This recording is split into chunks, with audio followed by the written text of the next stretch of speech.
শ্রী পরমাত্মনে নমঃ। শ্রী গুরু মহারাজের চরণ কমলে জানাই আমার শতকোটি প্রণাম। ঈশ্বরের সৃষ্টি এই প্রকৃতি, খোলা আকাশ, নির্মল বাতাস, গাছ গাছালি সব প্রকৃতির দান।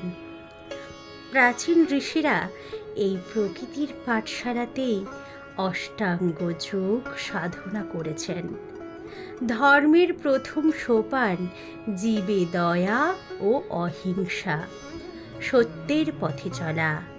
জীবনে স্থিরত্ব না এলে শান্তি কোথায়? ভজনার পথে এ হলো প্রথম সোপান। সামান্যতম আচরণ যদি শ্রদ্ধার সঙ্গে করে থাকি, তাহলে জীবন যুদ্ধে এগিয়ে যাওয়ার, হেরে না যাওয়ার কোনো ভয় নেই। আর গুরুই হলেন তার পথপ্রদর্শক, স্বয়ংক্রিয় শাস্ত্র।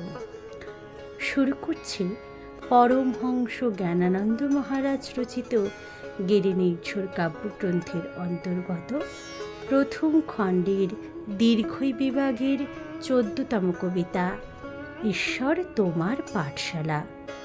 ঈশ্বর তোমার প্রকৃতির পাঠশালা, সবার জন্য এ যে অবারিত দিবস রজনী খোলা। অষ্টাঙ্গযোগ সাধনা যাহা প্রাকৃতিক কৌশল, প্রাচীন ঋষির শত পরীক্ষিত, নিষ্কলুষ নির্মল। ধর্মের পথে প্রথম সোপানে অহিংসা জীবে দয়া, সকল জীবেতে ঐশী শক্তি, রূপাত্মক এ যে কায়া।